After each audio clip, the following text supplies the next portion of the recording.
Mereka dirampas haknya, terkubur dan lapar. Di negeri kita ini yang cukup kaya raya, yang cukup luar biasa, tapi banyak sekali anak-anak muda di berbagai tempat itu yang sangat kesulitan untuk mendapatkan hidup yang layak, susah untuk mendapatkan pekerjaan, berada di bawah garis kemiskinan, dan seterusnya dan seterusnya.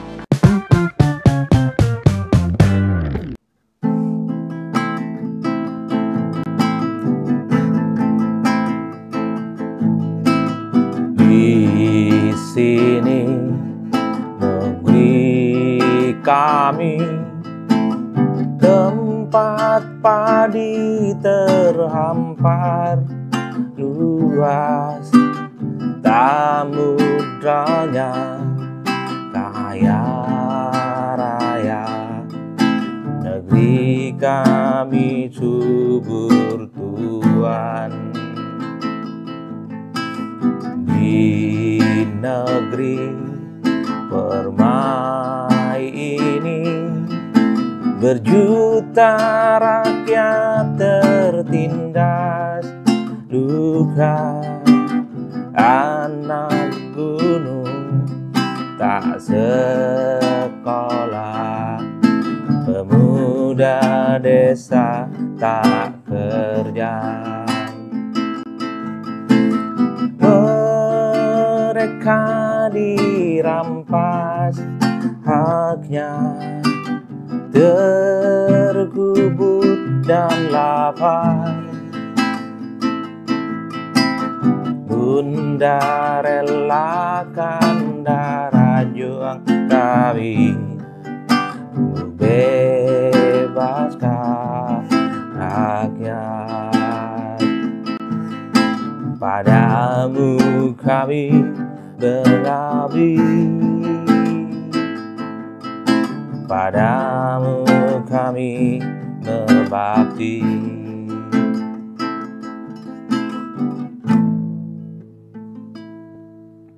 Tiba-tiba saya teringat lagu demonstrasi yang dulu sering kita nyanyikan waktu masih menjadi aktivis mahasiswa. Jadi ketika ada persoalan-persoalan kebangsaan, misalnya seperti ada praktik korupsi, kenaikan BBM, kemudian juga tindakan-tindakan elit politik yang selalu merugikan bangsa, maka protes-protes politik yang sering dilakukan oleh teman-teman mahasiswa, dan saya punya kesempatan untuk menjadi bagian di dalamnya, maka lagu yang tadi saya nyanyikan, judulnya Darah Juang, itu selalu bergema. Tentu sebagai salah satu bentuk penyampaian kritik secara terbuka.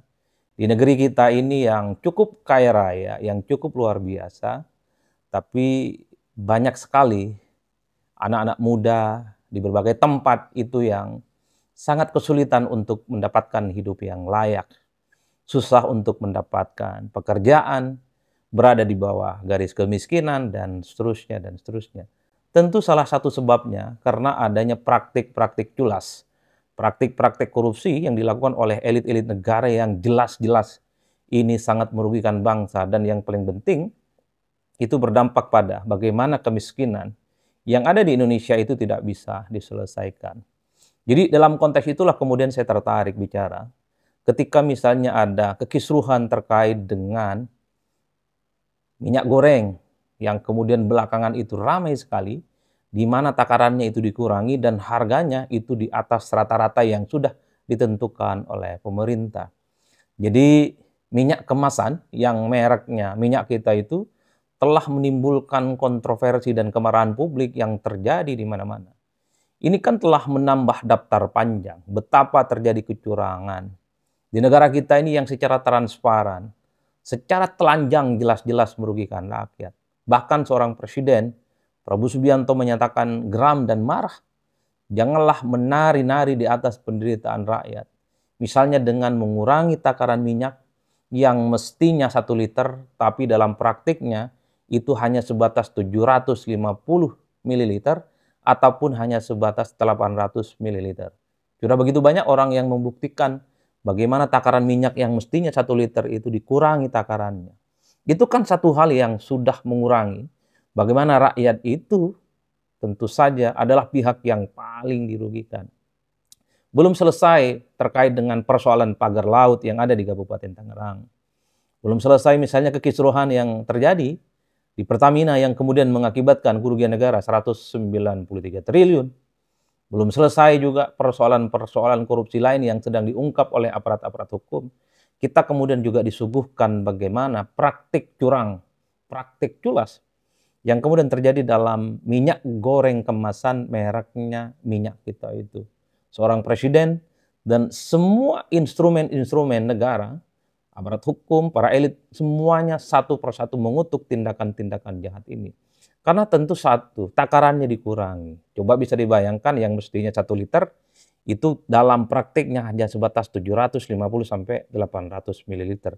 Di situ saja sudah curang. Dan yang paling dirugikan tentu saja adalah rakyat. Ini jahat dan dolim. Maka aktor-aktor dan pihak-pihaknya yang terkait dengan kecurangan ini harus ditindak tegas. Bukan hanya perusahaannya yang harus ditutup, tapi memang harus ada tindakan-tindakan yang terkait dengan hukum. Yang kedua parahnya lagi, harga minyak goreng, minyak kita, 1 liter ini kan mestinya sebatas misalnya 15.700.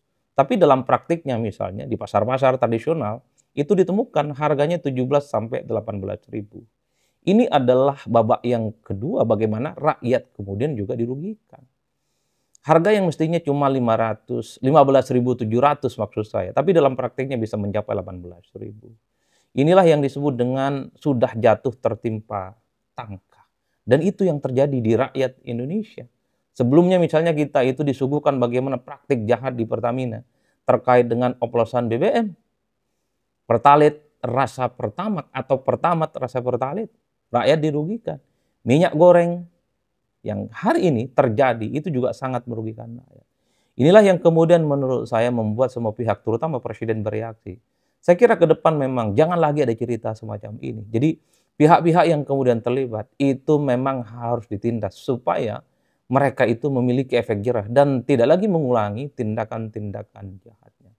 Padahal kita tahu dulu waktu misalnya terkait dengan minyak goreng yang mereknya minyak kita ini adalah sebagai jawaban. Karena di tahun 2022 khususnya terjadi kelangkaan minyak goreng di berbagai tempat. Antrian terjadi di mana-mana. Sekalinya ada barang, itu harganya mahal, sangat luar biasa. Minyak goreng diluncurkan oleh pemerintah dengan merek minyak kita sebagai solusi supaya masyarakat itu mendapatkan minyak goreng yang kemudian terjangkau, terdistribusi, merata, dan sangat mudah untuk didapatkan. Sehingga siklus bagaimana cara mendapatkan minyak goreng itu kemudian sangat memudahkan rakyat. Itu asbabun nuzulnya. Tapi per hari ini ketika ada praktik-praktik curang, minyak kita yang mestinya 1 liter dikurangi takarannya, harganya yang mestinya 15.700 juga dinaikkan berlipat ganda dan seterusnya. Inilah yang kemudian menurut saya ketika komitmen pemerintah dalam hal ini, Prabowo Subianto ingin menegakkan bagaimana persoalan hukum, apalagi Prabowo selalu mengatakan tidak ada orang yang kemudian kebal hukum di negara kita. Kita tunggu bagaimana pengungkapan kasus ini hingga tuntas. Bahwa orang-orang yang terlibat siapapun dia, nggak kenal suku, nggak kenal agama, nggak kenal partai, nggak kenal siapapun cantolan politiknya, mesti ditindak. Kalau tidak begini ceritanya, praktik-praktik curang semacam ini pastinya akan terulang di kemudian hari. Cukup sudah rakyat ini menderita kesulitan untuk mendapatkan pekerjaan. Cukup sudah misalnya rakyat itu kesulitan untuk meningkatkan bagaimana kapasitas ekonomi mereka di masa-masa yang akan datang. Cukup sudah rakyat di bawah ini sering tertimpa dengan kehimpitan-kehimpitan hidup yang mereka alami. Jangan lagi ditambah dengan persoalan-persoalan seperti minyak goreng, merek minyak kita ini. Ini dolim dan cukup jahat. Bahkan kalau kita belajar dalam studi-studi agama Islam, dalam Al-Quran disebutkan, dalam surat Al-Quran, khususnya Al-Mutaffifin, ini adalah surat Al-Quran yang terakhir katanya, diturunkan di kota Mekah sebagai bentuk peringatan. Apa itu dalam surat Al-Mutaffifin? Adalah bercerita tentang orang yang curang. Siapakah orang yang curang itu? Adalah mereka yang mengurangi timbangan. Artinya apa? Bagi siapapun pihak-pihak yang mengurangi timbangan, mengurangi kualitas, mengurangi hal-hal yang semestinya, itu pasti diancam dengan api neraka. Mereka itu dolim dan pastinya akan dimasukkan ke neraka jahanam. Jadi dalam surat Al-Mutaffifin sebenarnya sejak lama sudah diperingatkan. Bagi siapapun mereka yang berbuat curang dan culas, terutama mereka yang mengurangi takaran dalam perdagangan, adalah mereka yang kemudian akan diancam masuk neraka. Apalagi yang kemudian membuat para pelaku-pelaku kejahatan, oplosan lah, takaran dikurangin lah, korupsi lah, itu berhenti. Satu-satunya cara adalah harus ingat kepada ajaran-ajaran agama. Bagi yang Islam khususnya, terkait dengan minyak kita ini harus ingat dan baca Al-Mutaffifin itu. Satu persatu ayat-ayatnya, bagaimana Allah sebenarnya memperingatkan supaya tidak mengurangi timbangan. Itulah yang saya kira menjadi penting bagi kita semua sebagai sebuah refleksi. Bangsa kita ini sudah jauh merdeka, sudah jauh modern. Pemilu terjadi 5 tahun, terjadi pergantian pemimpin, terjadi pergantian elit.